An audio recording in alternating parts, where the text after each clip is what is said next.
Hello everybody, welcome back to the channel, or welcome if you're new here. I'm Paula, my channel is PJ Danita Trends, and today I'm going to be doing our book review, and I have been so excited to do this review. So I of course have my handy dandy notes here that I took while I was reading the book so that I could share some thoughts with you all. The book that we're going to be reviewing today is called It Ends With Us, and it's by Colleen Hoover. This was a really good book. So what made me pick this book up? I did read that this was one of the hardest books that Colleen Hoover has ever written. So I do want to start off by saying that this book has some triggers in it. It does touch on domestic violence and abuse. So let me just say that. So the genre of the book, however, though, is that it is a romance novel. I did write that down. And I didn't look that up before I read the book. I started reading the book. I wasn't sure. I was like, is this going to be a romance novel? Is this going to be a psychological thriller? I was secretly hoping that it was a psychological thriller, but it was not. So let's just talk a little bit about the opening of the book. The book starts off in Maine. Our main character in this book, her name is Lily, and that's relevant, and I'll get to that in a minute. But anyway, Lily's father passes away, and she has to deliver the eulogy at her father's funeral, and she can't think of anything nice to say about her father. He was both verbally and physically abusive to her mother. So she agrees to do the eulogy, and she gets up there and she says, I'm going to cover a list of wonderful things about my father, something like that. And then she just pauses.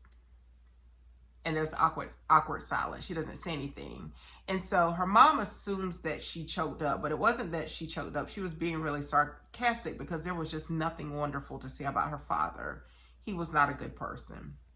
So anyway, it's the day of the funeral, and she's back home from the funeral. So the funeral took place in Maine, but she lives in Boston. She's back home in Boston, and she goes out on a rooftop because she lives in an apartment. She walks out on the rooftop, and she steps out on the ledge of the building. And so she's looking down, and she's just thinking about what a person must think about before they jump. Not that she's considering that at all, but she's just thinking that while she's standing out there. So she's got all of these thoughts that are running through her head, and so she expresses that. What would that person be thinking about? She's doing a recap of the day, and so that's how you know that she did the eulogy at her father's funeral.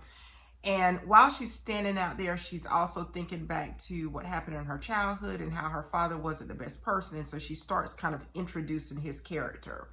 While she's standing out there on the rooftop, on the ledge, the door flings open, and this guy comes out there, and he's very upset and aggressive, and he clearly doesn't see her. So he starts kicking and moving around furniture and just carrying on, and then he starts lighting up and smoking a left-handed cigarette.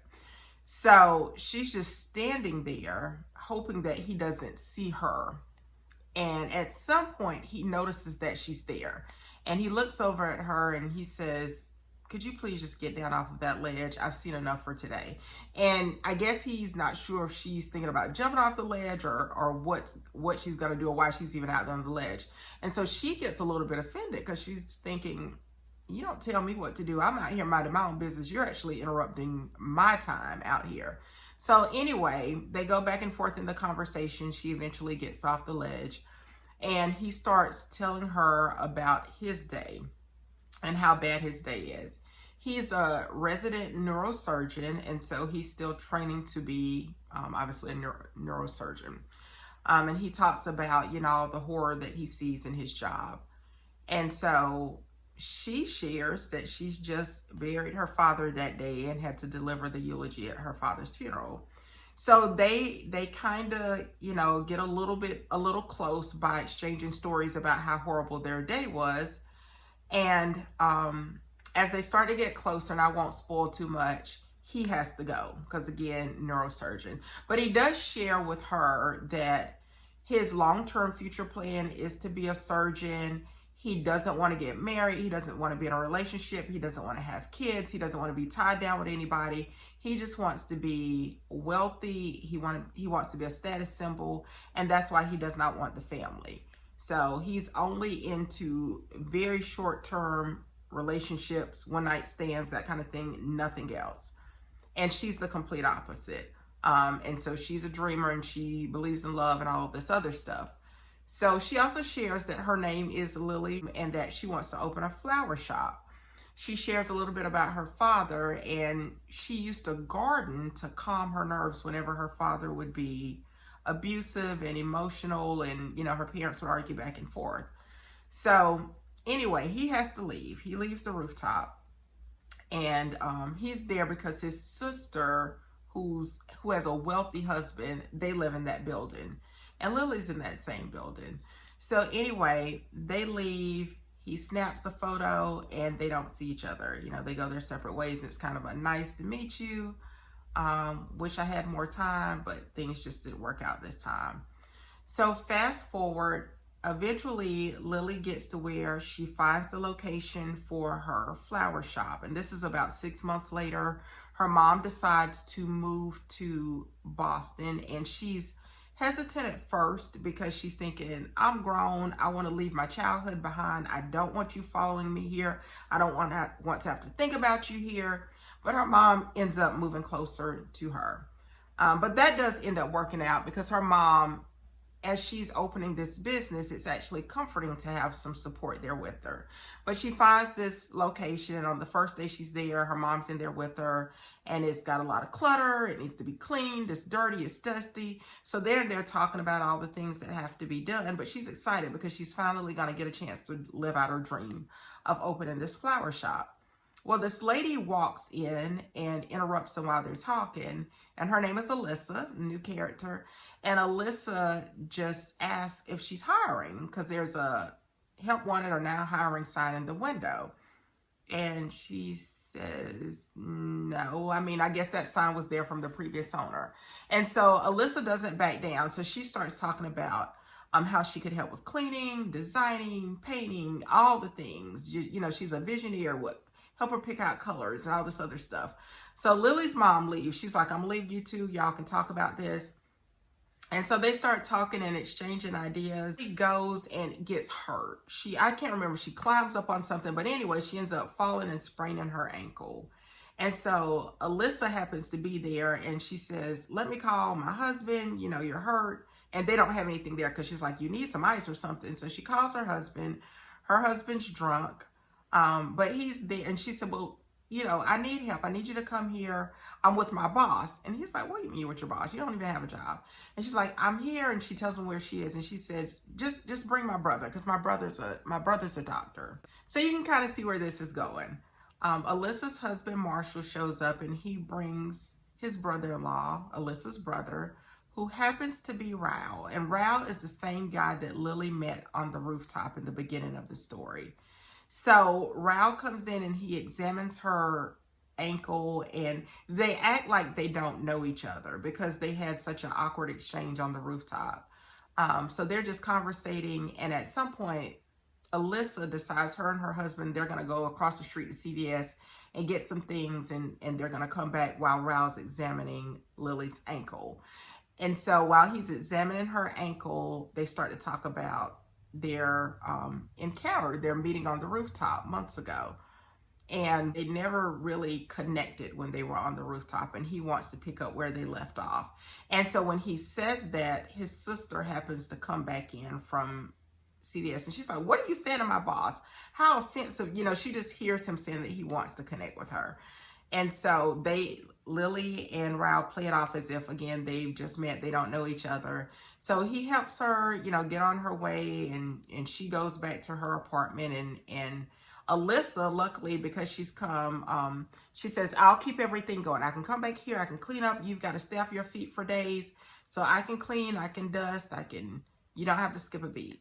So Lily goes home to her apartment, and since she can't move for a couple of days, she starts reading her diary from childhood.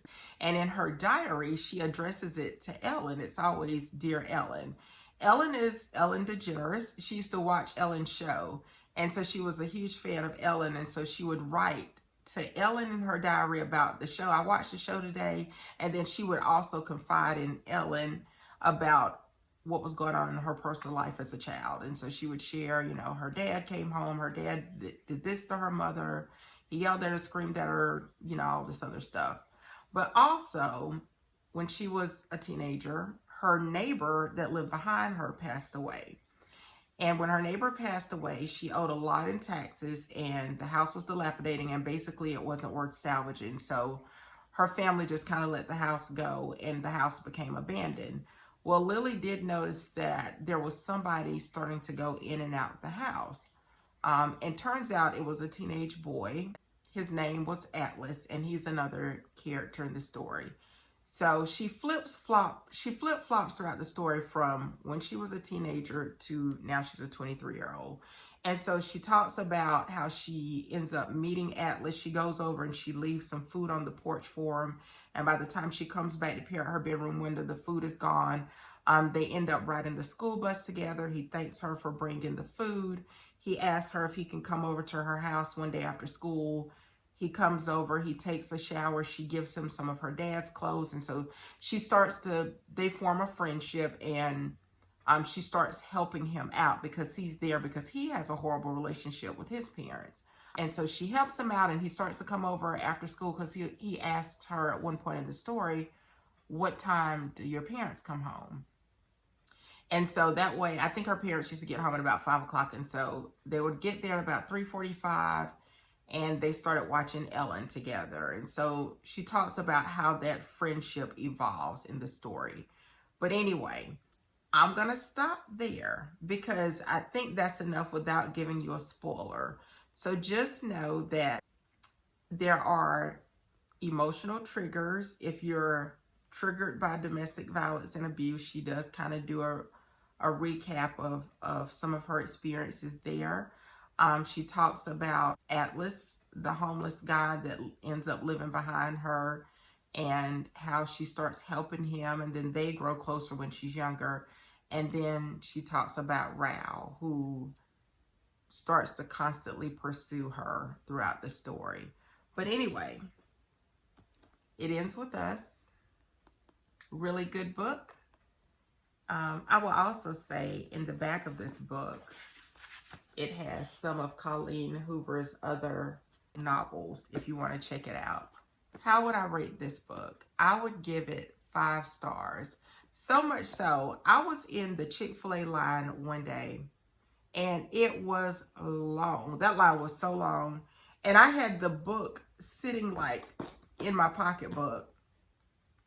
And I was sitting in the line, and the cars were moving. You know, it's Chick-fil-A, so they kind of keep the line moving. But I mean, it was just really, really long. So long that I almost just pulled out of the line. But anyway, while I was sitting there, I kind of glanced over and I thought, let me pick up the book and just glance the book since I'm sitting here. And so I would glance the book and then look up, and it would be time to move up again. And then when we were parked and not moving, I would glance the book. And so I started doing that. And then I started carrying this book with me. And it's rare that I carry a book. When I carry a book with me, it's a 5-star book. So I would carry this book with me. And if I had some downtime, I would reach for this book. And I would want to know, like, what happened next? What happened next? What happened in the next chapter? So this was one of those books where it was one that once the story gets going, you do not want to put it down. You want to know what happens next. I think what helped me too was not knowing what genre this was, because I am really into psychological thrillers, and I couldn't really remember why I picked this book. So I kept waiting for a plot twist and something crazy to happen in the story. And then after I read the book, I went back and I said, let me see what genre this was, you know. So anyway, it did end up being a romance novel, but I would highly recommend this book. So hopefully I didn't give too much information. If you do like the video, don't forget to give it a big thumbs up. If you like the book review, don't forget to give it a thumbs up. Subscribe, turn on your notification bell so that you don't miss any of my videos. And the next book review that I plan to do is over here. It's actually The Housemaid's Secret by Frida McFadden, and I love a good Frida McFadden book. I have another book coming from Amazon. I I think it's going to be here today or tomorrow. So I'll do a unpacking of that book. So I need to kind of speed up because I'm done with this one. This was a really good one, and this one will be the next one where I do a longer book review. Thank you all so much for watching, and I will of course talk to you in the next video. Bye for now, everyone.